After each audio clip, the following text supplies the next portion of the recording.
Do you recognize that picture? Who's in that picture? A guy. On June 7th, 1998, Brooke's young life takes a turn for the worse when an ordinary night at her grandmother's house turns into a living nightmare. Okay. Can you tell us what happened that night? I woke up in the middle of the night because I heard someone screaming. Barely awake, the little girl rushes to help her grandmother, only to end up face to face with a killer. I was scared because he was a guy and I was so little. Okay. He hit me with something or kicked me or something. Heavily injured and traumatized, Brooke is then manipulated into accusing her own uncle of the attack. I know this isn't coming from her. This child is like one of my own children. Do you think today that Uncle Clarence was the same man you saw in the kitchen that night with your grandma? No. But it's a little late to reveal the truth. Brooke's uncle has already spent 3 years in prison at this point, and even if his wife, Melinda, can prove he's innocent, the police refuse to listen to her. Yes, I am his wife. And yes, I know that some women do stand up for their man and lie for them. But you're missing the biggest point here. That was my mother. And I want the person who did this to pay. While Clarence sits behind bars, the real killer is still out there. To set things right, Brooke and Melinda will have to retrace what happened that night, build up their own investigation, and uncover the truth themselves. What do you want to happen next? I want my Uncle Clarence to get out of jail. And I want the man who killed my grandma to be punished. June 7th, 1998. Brooke and her grandmother Judith are on their way home from a cousin's birthday party. Brooke is Judith's only granddaughter, so the 58-year-old is especially fond of her. My name is Brooke Sutton. On June 7th, 1998, I was 6, and I just finished kindergarten. That night, I ended up staying the night at my grandma's house. My grandma Judy was like my best friend. The pair has dinner, watches some cartoons, and soon enough, it's time for Brooke to go to bed.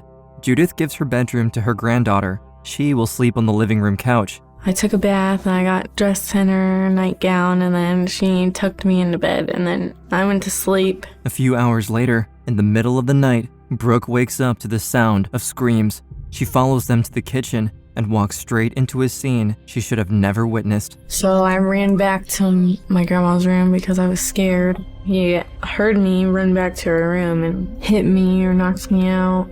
Someone has broken into the house and violently assaulted Judith. After knocking Judith unconscious, the man does the same to the 6-year-old. When Brooke regains consciousness, she doesn't understand what has happened. There's blood everywhere, and she can only see out of one eye. She stumbles out of bed and returns to the living room, where she finds Judith lying face down. Brooke tries to wake her up, to no avail. She then starts looking for the phone to call for help.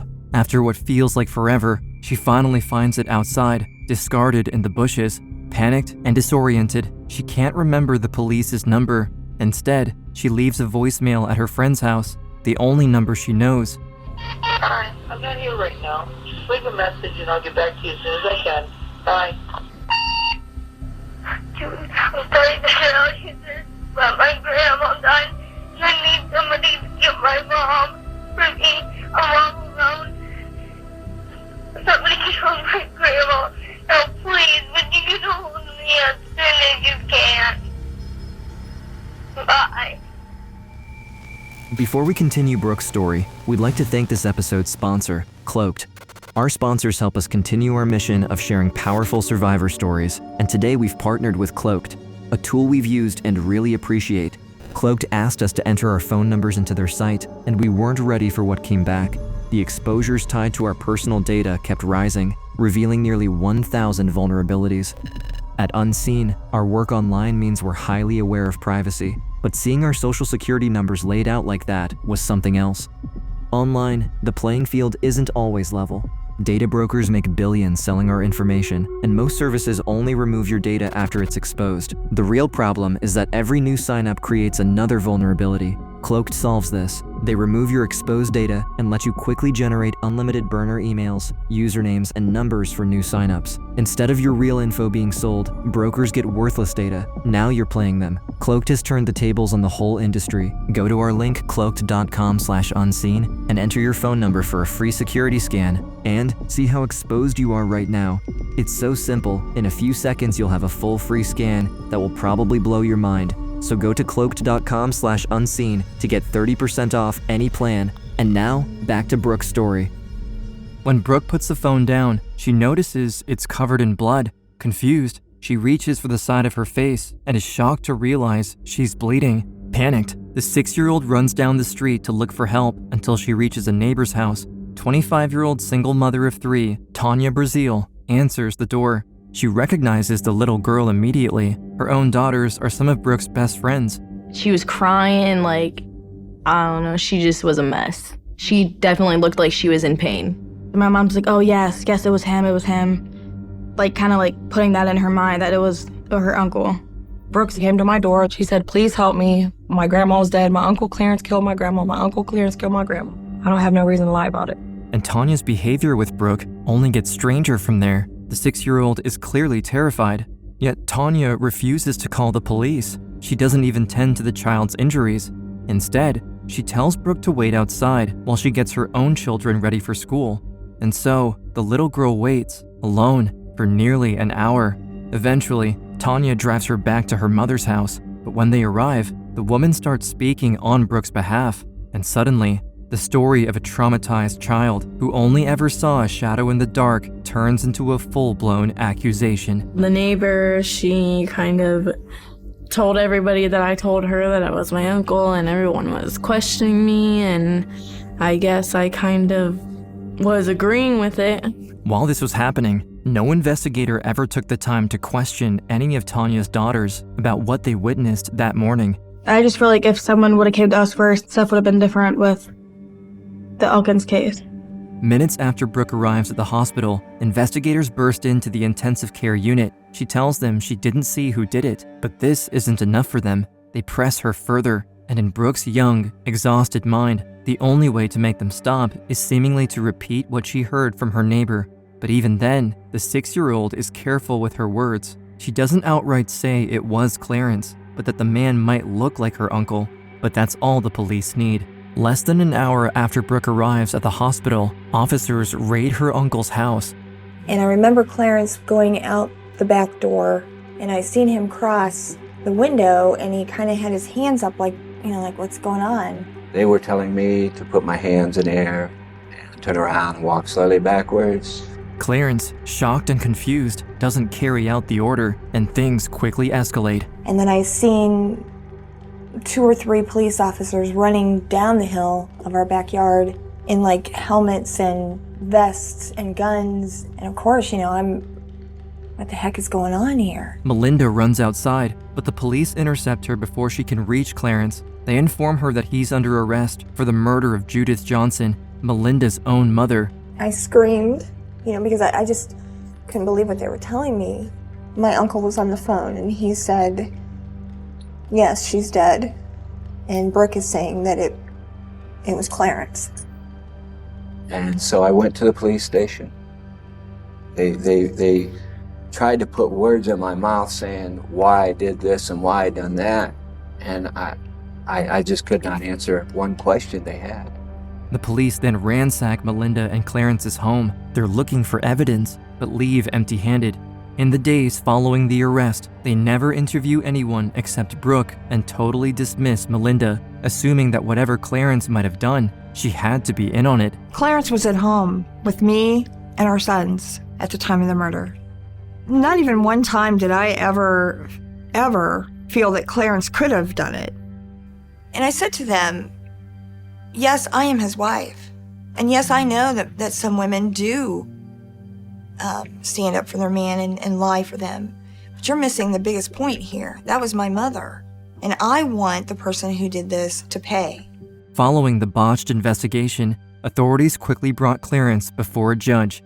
During Clarence's arraignment, they brought him in handcuffs and leg shackles. He was formally charged with aggravated murder for the murder of my mother. 3 counts of rape, 1 count against my mother, 2 counts against my niece. Aggravated assault for the brutal attack on my niece. He was going to be facing the death penalty.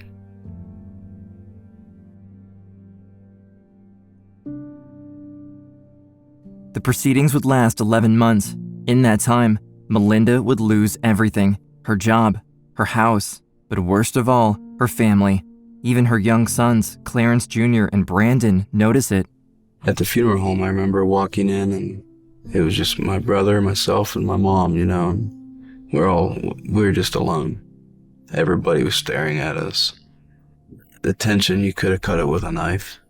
This isn't the first time Melinda has felt estranged from her own family. Years ago, her mother revealed a secret that completely shifted their perspective towards her. My mom took me for a car ride and just stopped and proceeded to tell me that even though she loved me, she was not my real mom, and that I had come from a clinic in Georgia. Not just any clinic. It was run by infamous baby smuggler Dr. Thomas Hicks. He would tell mothers that their baby died during delivery, when in reality, the child had already been sold to someone else without the mother's knowledge. Melinda was one of these babies, and Judith adopted her, unaware of what was really going on. Years later, when the truth finally resurfaced, the two went on a mission to find Melinda's biological parents, even appearing together on The Maury Show mere weeks before Judith's murder. Give us a picture of exactly what happened. So you went down to this clinic in Georgia. Yes. And what happened? We walked in and we paid, like I said, $1,000 for the mother's keep. That's what, we were told. So then they wrote out the birth certificate. They did not write it out in the mother's name. They wrote it out in my name. If anything, the truth about Melinda's past only strengthens her resolve. Judith may not have been her biological mother, but she was her mother in every way that mattered, and Melinda is determined to get justice for her, even if it means turning against her own family. My mother was buried on June 12th. I remember sitting at her graveside with my sons and making that vow to her that I would find out who did it. If it took me the rest of my life, I was going to find out who did that to her. And I didn't take that vow lightly. I meant what I said. Justice for Judith is Melinda's ultimate goal, and to get there, she'll first need to prove her husband's innocence and uncover what really happened to Brooke that night. But at this point, putting her faith in the system feels like her only option, although it's a decision she quickly comes to regret. We hired what we thought were, good attorneys. The trial was a joke. There was no DNA testing done. There's no forensic evidence that links him to this crime. The attorneys have kept Melinda in the dark. By the time she realizes how unprepared they really are, it's too late. The prosecution is calling Brooke to the stand. They asked me to point out the killer, and I turned around and I pointed at my Uncle Clarence. It wasn't really me saying it. It was just everybody assuming it. Clarence is powerless. He can only look up at his niece in disbelief. Only thing I could think of was mistaken identity or persuaded by someone or coached. I know this isn't coming from her. This child is like one of my own children. The jury hears Brooke's desperate call for help, recorded on her friend's answering machine, and sees the horrific pictures of the aftermath of the attack. The final blow comes from a familiar face, Judith's not-so-helpful neighbor, Tanya Brazil. She became, Tanya Brazil, the woman 2 doors down, the key witness against Clarence Elkins in addition to the little girl, because her testimony at trial was, when the little girl knocked at my door, she was screaming over and over again, it was my Uncle Clarence, it was my Uncle Clarence, I'm positive it's my Uncle Clarence. And so you actually had an adult sort of corroborating and backing up this weak testimony from the 6-year-old girl. I just kept going back to that, and why would somebody do that? What would be the reason? Is there something they're trying to hide? After deliberation, the jury returns with a verdict. Clarence is acquitted of aggravated murder and cleared of the death penalty. Heavy sighs of relief resonate from Melinda and their sons. But the judge isn't done yet. For the remaining charges, and murder of Judith, plus 2 counts of assault involving Brooke, Clarence is found guilty. Melinda breaks down crying as he's sentenced to 2 life sentences without parole. And it was the most excruciating feeling when he looked at me and I looked at him and he put his head down on the table. I thought I was gonna die. I couldn't believe it. And they stood him up and they removed him from the courtroom, and I told him that I loved him, and he looked back at me and he said, "I love you." And I think there was a picture of that, what I was feeling, because I just couldn't believe it. Absolutely couldn't believe it. Clarence is sent to one of Ohio's most notorious maximum security prisons. Melinda knows her husband is innocent, but nobody's listening. It becomes increasingly clear to her that if she wants the case solved, she'll have to take matters into her own hands. After that, my whole thought process changed. I no longer trusted the justice system. I no longer trusted the police. And I said to myself, I am going to figure this out. I had to figure this out. I had no experience investigating a homicide, obviously, but anyone could have done a lot better than what Barberton Police Department did. Melinda starts watching true crime shows and learns more about forensic science and how DNA can help pinpoint a suspect. For the first time, she sees a path forward. Using her local library and the early internet, she begins building a list of potential suspects in the area who have committed crimes similar to the attack on Judith. The list quickly grows past 100 names, and one by one, she sets out to collect each of these suspects' DNA, no matter how. I would show up where they were frequenting and strike up a conversation. I would flirt, talk, seem interested in them, just so that I could gather their DNA. I had cigarette butts, I had hair, I had beer bottle. Ultimately, my freezer looked like a laboratory. Now, for over 3 years, Melinda has lived a double life. By day, she works 2 jobs to support her family. By night, she becomes an investigator, quietly collecting evidence. But her efforts don't go unnoticed. Barberton is small, and word travels fast. Before long, people start recognizing her. The closer she gets to the truth, the more noticeable she becomes. Eventually, the attention forces her to make a choice. For the safety of her sons, Melinda is forced to pause her investigation. I was afraid that the person that had murdered my grandmother was going to catch on to what she was trying to do and hurt her as well. My brother and I, we always slept with knives under our pillows. We were, just in fear of somebody coming to harm us because we were trying to find them. Not only is the investigation becoming dangerous, but it's also draining what little money Melinda has. In the early 2000s, a single DNA test could cost up to $800, and with nearly 100 samples on her list, she needs a different strategy. So, she goes back to the beginning. The facts are that only one person was actually there that night, Brooke, but meeting the now 10-year-old would also mean confronting someone Melinda has long avoided. She has not spoken to her sister, April, Brooke's mother, in almost 4 years. After Clarence got convicted, we just tried to go on with our lives, but it was hard. My mom wasn't there. Brooke had nightmares, and I didn't talk to my sister anymore. I couldn't see my nephews. Just our entire family was ripped apart. Melinda drives up to April's place in Barberton, but once at her door, she freezes. A rush of emotion hits her, but she knows she has to do this. Gathering up her courage, she knocks. April's husband opens the door. Melinda sees her sister at the other end of the room with her back turned. For a moment, she's convinced April won't even look at her. Melinda wants to leave. Just as she's about to step away, April turns around. She's crying. Slowly, she walks toward her sister, arms outstretched. We hugged for like 10 minutes, I think. I never thought that my sister and I would ever talk again. When we hugged, it was like all that pain had just, melted away. I knew that that was the moment that we could actually sit down and talk.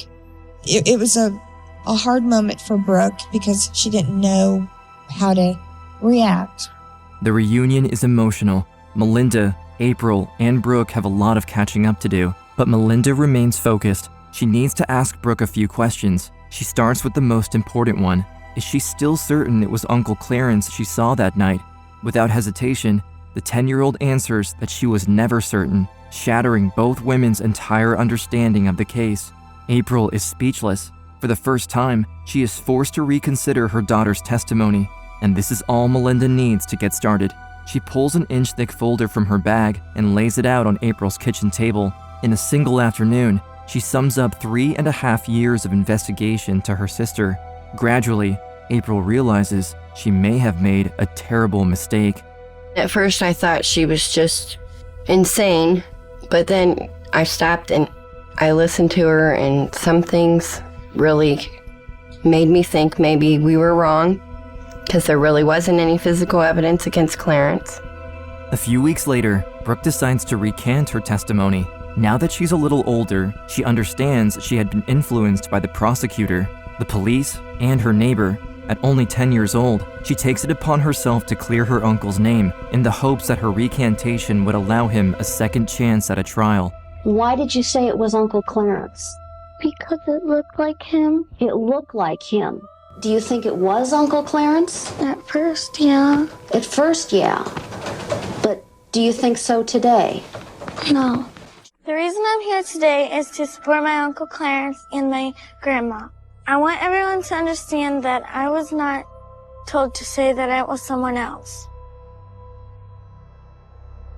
Another year passes, and in a cruel twist of fate, the prosecutor now claims the adults around Brooke have influenced her recantation. However, he never applied that same logic to her original testimony during the trial 5 years earlier. The other side would contend that she's now being coached. Oh, absolutely. It is outrageous what they have done to this child. Trust me, based on the evidence and based on everything I know, he did it. A strange argument to make in a case without any physical evidence. The entire thing rested on a fragile testimony of an impressionable 6-year-old.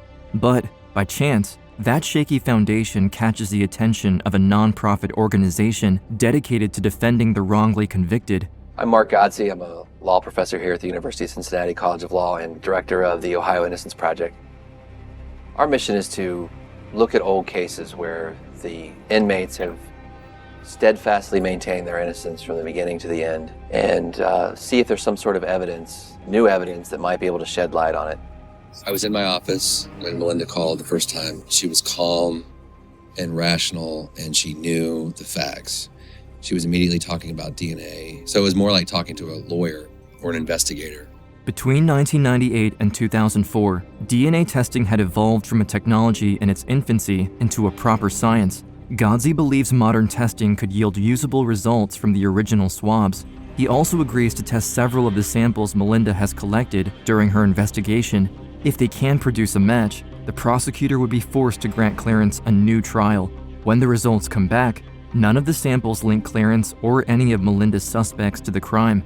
This is good news. It further confirms that Clarence had nothing to do with the attack, but it also means Melinda's entire investigation has led to nowhere. For years, she had tracked down dozens of potential suspects, sometimes putting her own life on the line, all for nothing.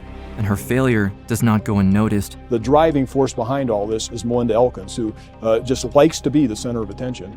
The prosecutors, they were kind of validating their thoughts of me in the media. It's like, see, we told you, she's crazy.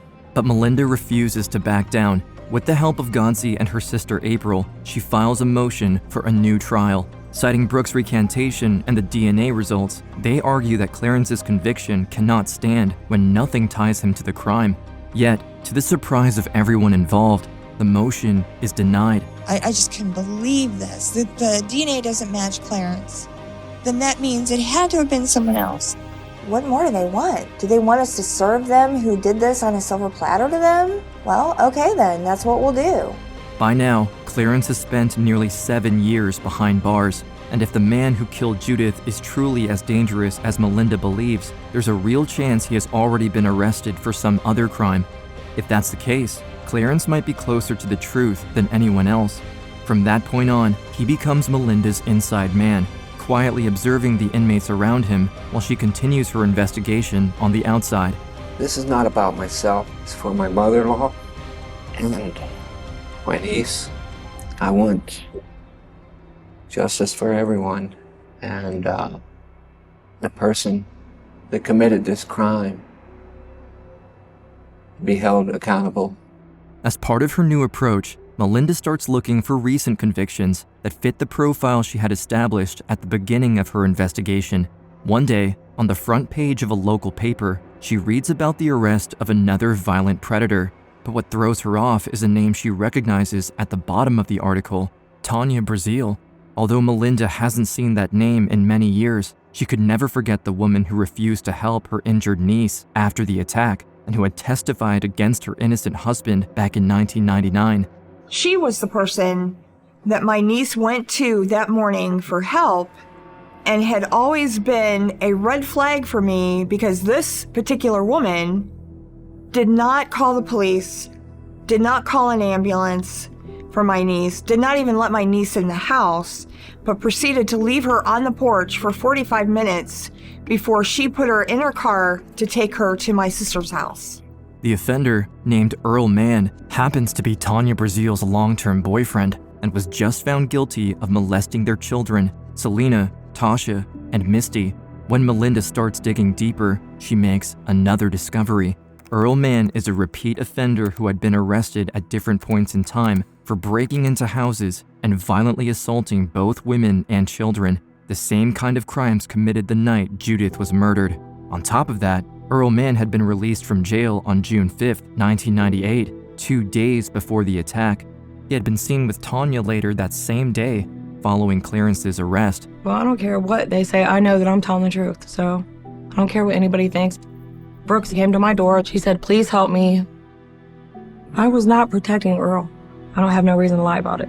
God was there with me, and God knows that I did right. In another strange set of coincidences, out of 33 prisons across Ohio and 21 pods split between 3 blocks at Mansfield Correctional Facility, Earl Mann and Clarence had less than a 1% chance of being incarcerated together. And yet, the two end up 3 cells apart.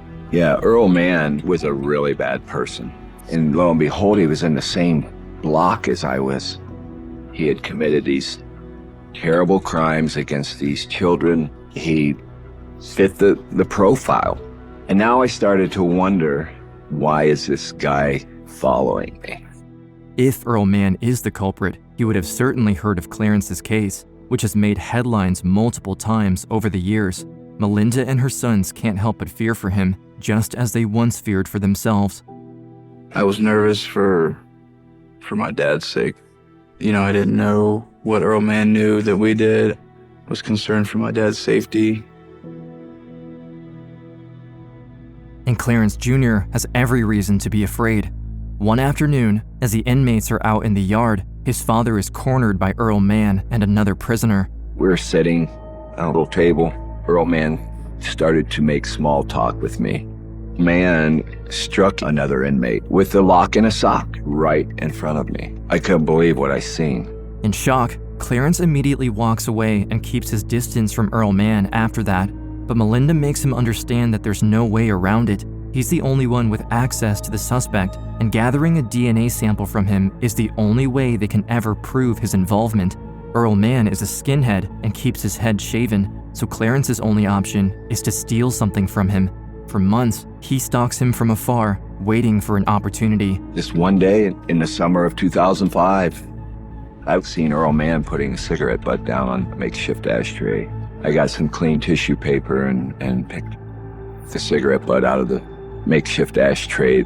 Then he put that evidence into his Bible in order to flatten it and hide it so that he could send it out at some point for DNA testing. What's even more amazing is that a couple of days after Earl Mann dropped his cigarette butt and Clarence Elkins picked it up, Earl Mann was transferred to another prison. So if Clarence had not been able to pick up that cigarette butt on that day, that would have been the end of it. Clarence gets the sample to Melinda, who then sends it to the lab. Godzi makes sure the tests are run as soon as possible. 2 days later, the results are in. And it came back and Earl Mann's DNA matched the DNA from the crime scene. I know of no other case where the wrongfully convicted person himself is the one that participated as his own detective. Even after everything Melinda and Clarence have uncovered, the judge rejects their motion yet again. Left with no choice, Godzi takes the case one step higher and presents their findings to Ohio's Attorney General. Now pressured by the state, the judge is forced to reconsider, and 2 months later, Melinda finally has good news for her husband. Hey, Clarence, what are you doing, honey? You okay? You ready to come home?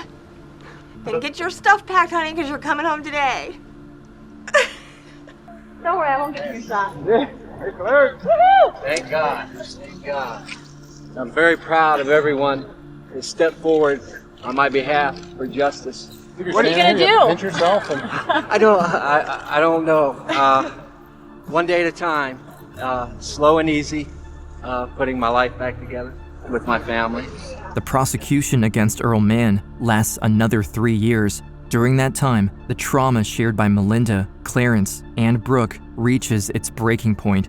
The couple, finally reunited after 7 years, end up getting a divorce in 2006. All the while, Brooke faces her own predicament. What began as chronic nightmares during childhood grew into complex PTSD during adolescence, and she struggles to let go of the guilt she still carries over what happened to Clarence. But as August 18th, 2008 approaches, one important moment lies ahead. For the first time, Melinda, Clarence, and Brooke will finally be able to address Earl Mann directly. You destroyed my family. And today, you're not taking no more.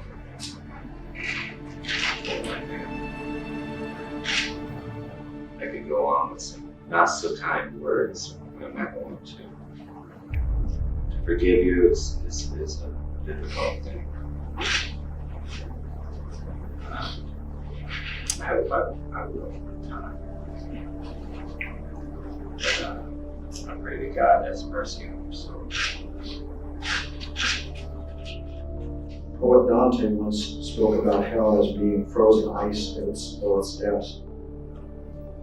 And Mr. Mann, I can only say I find that there seems to be a depth of depravity in you that is beyond understanding. I hate to say this of anyone, that you are not fit to be in society with the rest of us, and you will not be.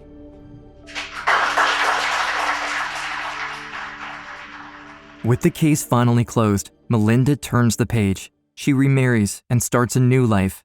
10 years later, in an effort to honor her mother, she decides to reopen the investigation they had started together back in 1998 to reunite the stolen babies of Hicks Clinic with their biological mothers. Melinda Dawson is considered the leader of the so-called Hicks babies. She's also the group's top sleuth, and for good reason.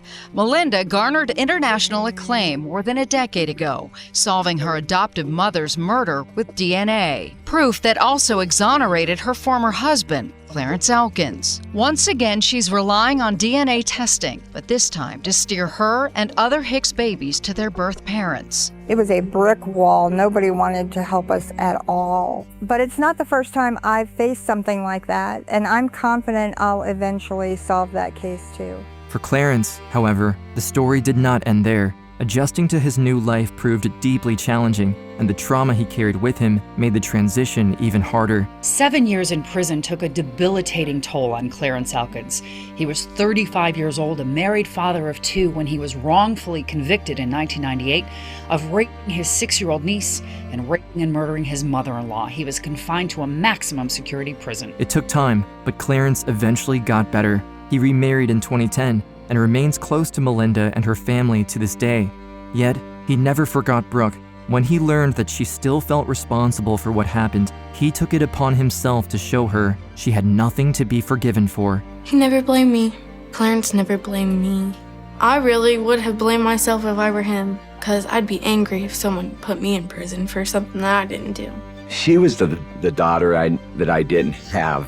She was just a sweetheart of a child, and I've never had any resentment towards her.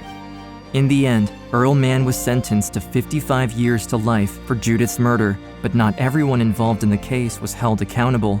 His girlfriend, Tanya Brazil, who pushed Brooke to accuse her own uncle, never faced any consequences before her death in 2024.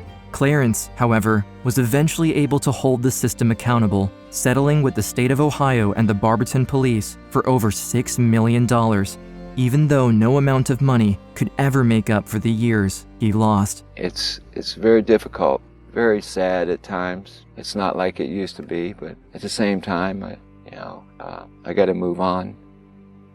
And that's our goal, is to move on and try to rebuild our lives.